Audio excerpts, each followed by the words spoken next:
Okay, so hello class, good evening, and today we will learn. Today we will just solve the some question of application of derivative. So let's see here. These questions are important for IMU CET exam and various class 12th level exam. Okay, so be sincere. Okay, na, and just try to solve this question. So that is application of derivatives.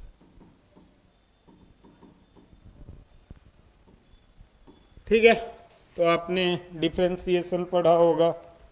Differentiation के application को ही यहाँ पढ़ना है। Clear है इतनी बातें? Okay, so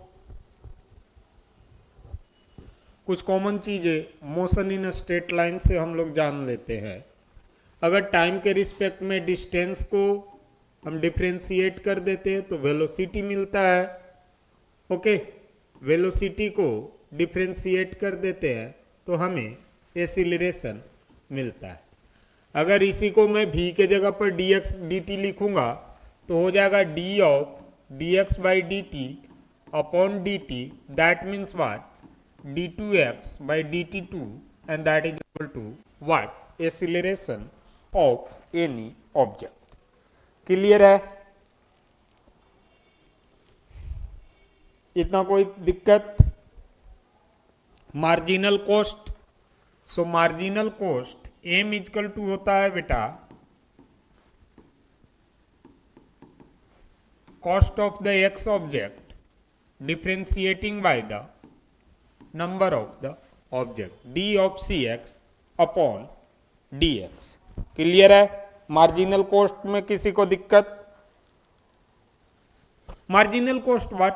it is an instantaneous rate of change. This is a what? Instantaneous rate of change. अब rate of change किसका है बेटा? Total cost with respect to the number of items. Rate of change किसका है?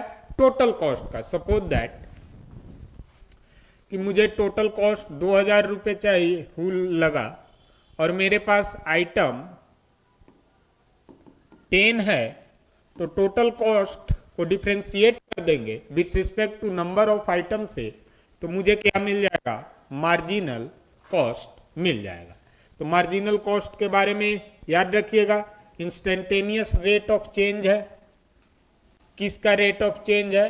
तो total cost का rate of change है with respect to the number of product, that is what? Marginal cost. अभी कुछ बेसिक है जो क्वेश्चन में आपको आएंगे तो आपको पता चलेंगे। उसी तरीके से है मार्जिनल रेवेन्यू। तो marginal revenue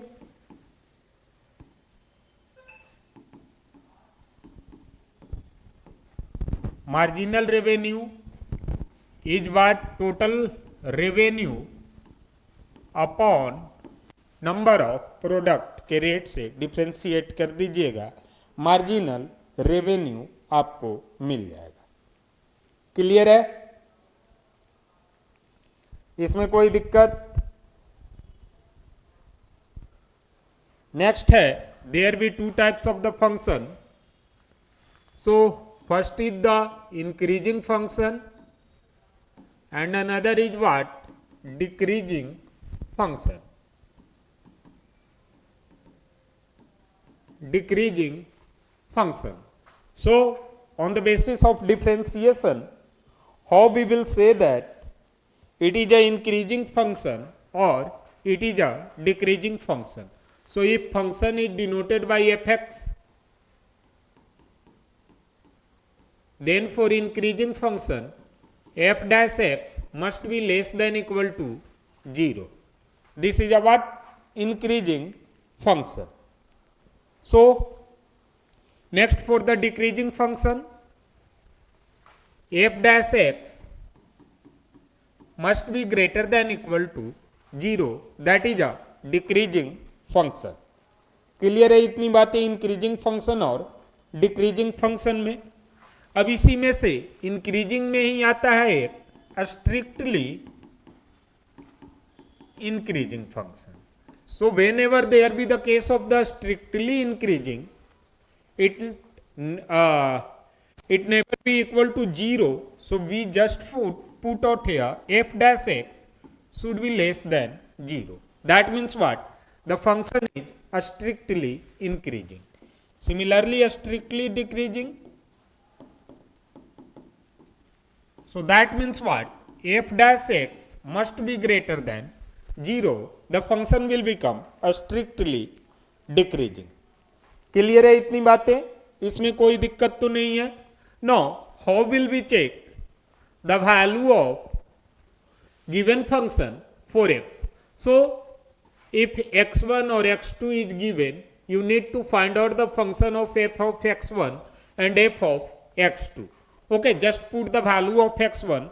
Suppose that here it is given that 3x square plus 5 is equal to 0. This is a function. Now for x1 it is given that 1 and x2 it is given that minus 1. Now you need to put f of 1, that is equal to 3, 8. So this is greater than 0. F of minus 1, when there be the x2, so that become 3 and 5, 8. It is also greater than 0. So function is what? Function is greater than 0. When we see that greater than 0, the function is a strictly decreasing function. So this function is what? A strictly decreasing function. इतना में किसी को दिक्कत है? Now come to the slope. तो slope that is equal to tan theta, और ये क्या होता है? फंक्शन को एक उसके इनपुट के रिस्पेक्ट में डिफरेंशिएट कर दीजिएगा तो आपको क्या मिल जाएगा? स्लोप मिल जाएगा. स्लोप का मतलब सीधी सी बात है ढलान. Just suppose that this is a triangle, तो ये जो ढलान आया यही क्या है बेटा? आपका स्लोप है. क्लियर है इतनी बातें?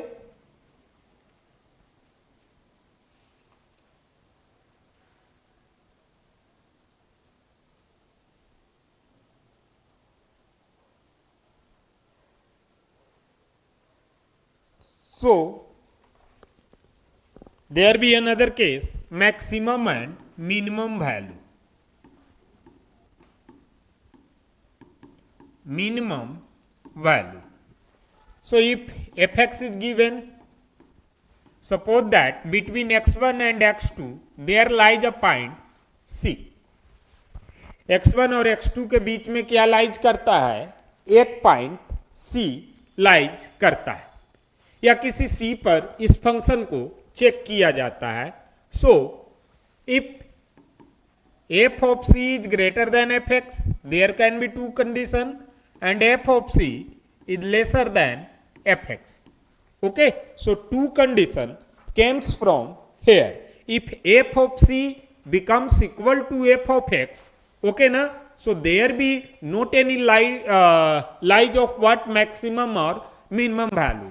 But if f of c become greater than fx or f of c become lesser than fx, then maxima or minima lies. So when there be the greater value, here the maxima lies. So maximum value or maxima, and here the minimum value or minima, and c, that is known as point of, if there be maxima then point of maxima, or if there be minima, this c become what? Point of minima. अब देखो, जब मैं ज्यादा deeply नहीं जा रहा, just आपको छोटे छोटे से फॉर्मूले का कॉन्सेप्ट को याद रखना है ताकि आप बेहतर तरीके से इन क्वेश्चन को कर सके, ज्यादा लेंदी ना जाए. ठीक है? So maxima and minimum clear? Okay. No here it is question that, so write down a first question. We will practice some question. So first question is that find two positive numbers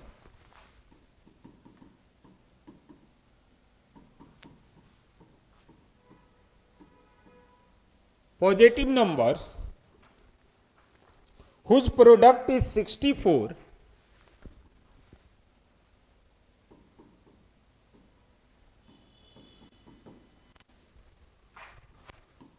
and sum is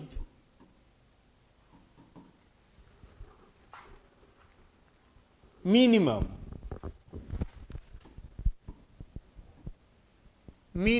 Sum is minimum. Product is what? 64 and sum is minimum. तो option है 416, B है 88, सी है 232 और D है can't be find. तो देखिए can't be find तो possible होगा नहीं। अब ऐसा क्वेश्चन आ गया तो बिना दिमाग लगाए भी इसका आंसर दिया जा सकता है हिट एंड ट्रायल मेथड से। 16 4 कितना हो जाता है 20, 8 8 कितना होगा 16, 32 2 कितना होगा 34, तो मिनिमम आया 16। So option should be 8 and 8। ये तो हमने हिट एंड ट्रायल से किया जब हमारे पास टाइम बिल्कुल नहीं है, सोचने का कुछ भी टाइम नहीं है, दिमाग में नहीं याद आ रहा है। हिट एंड ट्रायल अप्लाई करके आपको ऑब्जेक्टिव क्वेश्चन दिया जाएगा, नंबर उठा के मुफ्त के चले आना है। लेकिन अगर हमारे पास टाइम है, हमें याद है, then how we will satisfied their answer. So let the number from what x and y, whose product x into y, it is saying that can be 64. इतना दूर तक क्लियर है सबको? No there be another case, मैं अभी solve कर रहा हूं तो देखिएगा कैसे सोल्व करते हैं। x and y become 64. Now there be another case, the summation of x and y. So x plus y must be equal to what? Minimum. Question के अनुसार इतना ही है भैया या और कुछ है? क्वेश्चन के अनुसार इतना ही है। तो यहां से हमें क्या मिल जाएगा? x into y is equal to 64. So y become what? Y become 64 upon x. So in equation second, that become what? X plus 64 upon x. That will be equal to what? Minimum of the given function. होगा कि नहीं होगा? Okay, to finding the minimum, the main function can be what? Differentiated with respect to their input. Okay, और input में अगर less than 0 आता है तो हमें क्या मिल जाएगा? मिनिमा मिल जाएगा। अभी तुरंत ही हमने देखा है पॉइंट ऑफ मिनिमा के लिए less than F X F C मिलना चाहिए, तो ये क्या कहला जाएगा? पॉइंट ऑफ मिनिमा हो जाएगा। तो अभी हम इसे चेक करेंगे। So let's say sum S is equal to what? That is यही सम है। So S is equal to what? x plus 64 upon x. Now we need to find ds upon dx because respect this thing with respect to what? X, so that we can got minima or maxima whatever the question has asked here. So ds upon dx that become 1 plus 64 minus x square, that become what? 1 minus 64 upon x square. ds upon dx इतना ही आएगा। किसी को कोई दिक्कत? अब know when it become minima, तो कैसे check करते हैं मिनिमा और मैक्सिमा के लिए? सबसे पहले यहां ds अपॉन dx को, जिसको हम डिफ्रेंशिएट कर देते हैं, उसको हम 0 के बराबर पुट करेंगे। तो पुटिंग फॉर मिनिमा और टू चेक कि मिनिमा होगा कि नहीं होगा, मैक्सिमा होगा कि नहीं। तो दोनों केस में चाहे मिनिमा रहे चाहे मैक्सिमा रहे, आपने 0 के इक्वल इसकी वैल्यू पुट करनी है। So ds upon dx 1 minus 64 upon x square, that become 1 equal to 64 upon x square. So x become what? That is equal to plus minus 8. x की यही वैल्यू आएगी plus minus 8. मतलब एक बार आपने x की value 8 लेनी है और एक बार आपको x की वैल्यू क्या लेनी है? माइनस 8 लेनी है. क्लियर है? नाउ लेट अस चेक कि माइनस 8 पर फाइंड आउट होगा कि प्लस 8 पर. सो देखिएगा यहीं पर देखिए, अब यहां पर देखिएगा. So x equal to taking plus वाला साइड लेते हैं, माइनस वाला साइड में हमारा फंक्शन निगेटिव हो जाएगा जब सम करेंगे तो देखते हैं ऐसे. तो taking x equal to plus का 8. So y become what? x plus y become 64 अपॉन x and that is equal to what? Plus का 8. x भी 8 आया आपका और y भी आपका क्या आया? 8 आया. ठीक है, तो एट x इजकल टू 8 पर हम चेक करते हैं. एट x इजकल टू 8 पर अब इसे डबल डिफ्रेंशिएट कर दीजिए. d2x अपॉन dx2 को हम फाइंड करते हैं. ठीक है, तो d2x अपॉन dx2 1 का 0 हो जाएगा. इतना दूर में किसी को दिक्कत? 1 का 0 हो जाएगा. और माइनस 64 अब x to the power minus 2 है तो क्या होता है differentiation? x to the power minus 2, तो minus 2 into x to the power plus 1, तो minus 2 minus 3 upon x to the power 3 आपका हो जाएगा. कोई दिक्कत इसमें? So it is clear. Minus minus plus 128 upon x to the power 3. Now when will it become 128 upon x to the power 3? You need to putting the value of x equal to 8. We will got what? 128 upon 88512 and that will equal to d2s by dx2. इतना दूर में किसी को दिक्कत है? तो 128 बटा 512 d2x by dx2 आता है. सो इसकी वैल्यू कितनी हो गई? 1/4. So d2s by dx2 is equal to 1/4 and that is what? Greater than 0. जब भी ग्रेटर देन 0 होगा तो आपको कॉन्सेप्ट पहले ही बताया गया है कि मिनिमा होगा. मैक्सिमा कब होगा? जब लेसर देन 0 होगा तो मैक्सिमा होगा. तो when there be the d2x upon dx2 is greater than 0, this point become what? Minima. So minima. Why? Because it is greater than 0, so it become minima and point of minima किस पे हमें मिला है function? 8 पे. So x equal to 8 and similarly y equal to 8 आपका answer हो गया. Clear है? इतना देख लीजिए आप लोग.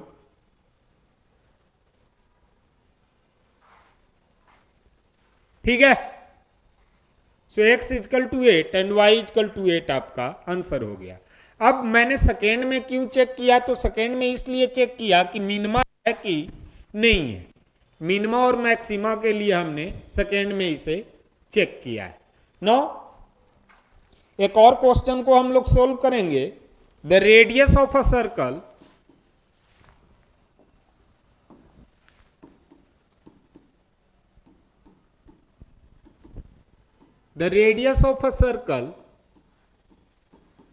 is increasing at the rate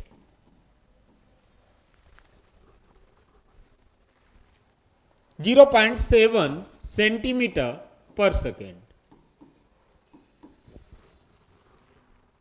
What is the rate of increase of circumference? What is the rate of increase of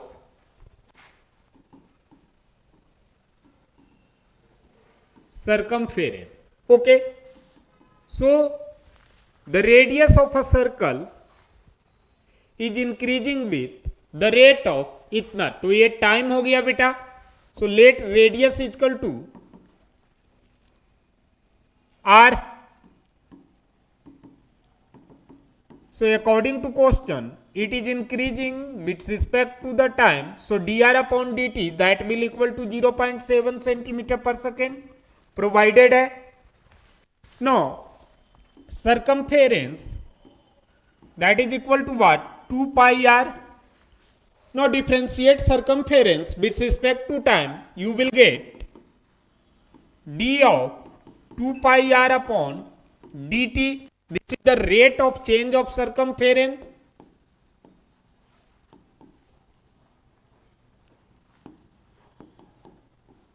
Circumference. So d of 2 pi r upon dt.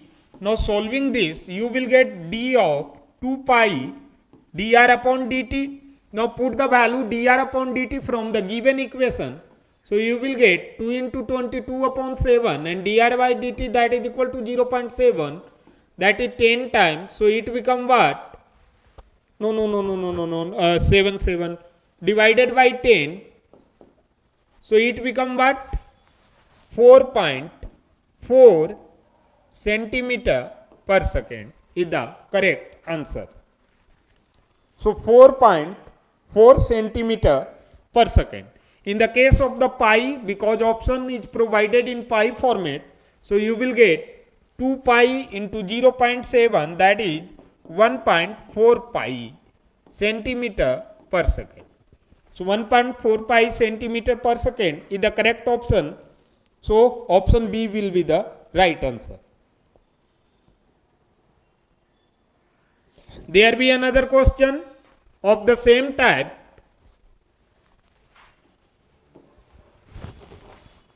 Find two numbers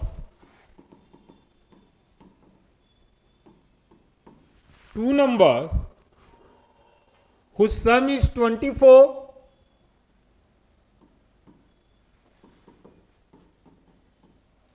and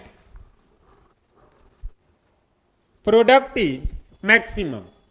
same type का question है but पलट दिया है. Product is maximum. Okay, so let the number become x plus y. So whose sum is what? That is equal to 24. Now you will got y is equal to 24 minus x. Another is what? X into y is maximum. So x into y you will get x into 24 minus x is what? Maximum. इतना तक किसी को दिक्कत? यही है product. So x into 24 minus x you will get what? That is equal to product. तो 24x minus x square, ये हमारा क्या मिल गया बेटा आपको? प्रोडक्ट मिल गया. और कैसा है? मैक्सिमा लाइज करेगा, मैक्सिमम वैल्यू रखेगा. कोई दिक्कत इतना में? अब हम लोग जानते हैं कि जो भी आता है उसको x के रिस्पेक्ट में डिफरेंशिएट करते हैं. तो differentiating product with respect to input x you will get what? 24x. तो that become 24 minus x square that is equal to minus 2x. So 24 minus 2x. Clear है इतनी देर तक किसी को दिक्कत? तो 24 minus 2x that is the d1 differentiation of the first. Now again differentiating it, again d2 upon dx2 and equating it with 0, we will got the value whatever we want. Okay na? So again differentiating. So we will got this is what? dp upon dx and this become d2p upon dx2, p for product. So that become 0 minus 2. So it is equal to what? Minus 2 and the minus 2 is the value which is what less than 0. Okay, so now equating dp upon dx with 0, we will got 24 minus 2x is equal to 0, so x become 12. अगर हम 0 से equate कर देते हैं, maxima और minima value find करना है, maxima और मिनिमा पॉइंट हमें फाइंड करना है, तो 0 से हमें फर्स्ट डिफरेंशियल को क्या करने पड़ेगा, इक्वेट करने पड़ेगा। तो हमने इक्वेट किया और x बराबर कितना ले लिया यहां से 12, तो देयरफॉर x बराबर 12 मिल गया। तो y में जब वैल्यू पुट करेंगे तो y will also become what 12, होगा या नहीं होगा। तो x भी आपको 12 मिल गया और y भी 12 मिल गया, कोई दिक्कत है। And at x equal to 12 ये वैल्यू आपको -2 मिलेगा, जो कि हमेशा किससे है, 0 से लेस है। वैल्यू आपको -2 मिलेगा जो किससे है, 0 से लेस है। तो जब वैल्यू 0 से कम होए तो क्या मिलता है आपको, मैक्सिमा मिलता है, और जब 0 से ज्यादा होए तो क्या मिलता है आपको, मिनिमा मिलता है। तो ये वैल्यू तो साफ दिख रहा है कि 0 से हमारा कम है, तो ये जब 0 से कम है तो हमारा ये क्या मिल गया, maxima. And for maxima value point of maxima में x इजकल टू 12 मिला और y बराबर भी आपको क्या मिलेगा, 12 मिलेगा। So the correct answer is 12 and 12, option A. Clear है इतना क्वेश्चन, इसमें किसी को दिक्कत नहीं, दिक्कत ठीक है। तो घर से बनाने के लिए एक क्वेश्चन लिख लीजिए।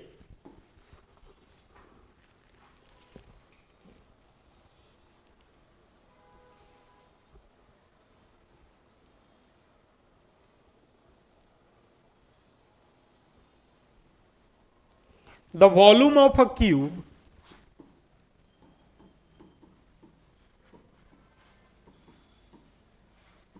is increasing at a rate of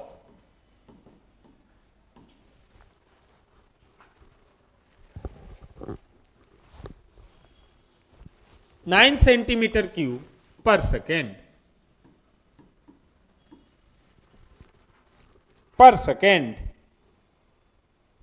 How fast is the surface area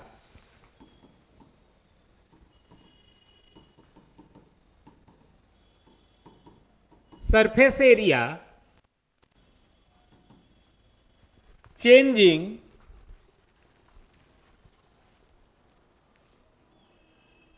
when the length of the edge is 10 centimeter?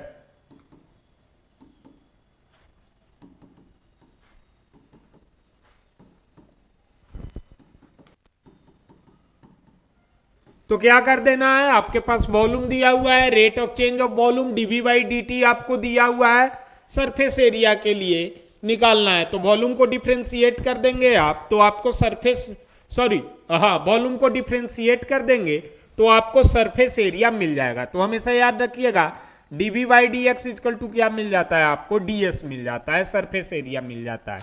ठीक है, तो वॉल्यूम को x के रिस्पेक्ट में आपको डिफरेंशिएट कर देना है, उसके बाद x इक्वल टू 10 का वैल्यू पुट कर देना है, you will got the answer in this case. तो ठीक है, आज के लिए आपको इतना ही क्वेश्चन कराए, बाकी नेक्स्ट वीडियो में मिलते हैं। प्रैक्टिस करते रहिए, लाइक कीजिए, सब्सक्राइब कीजिए। Thank you. पढ़ते रहिए, बढ़ते रहिए। ओके।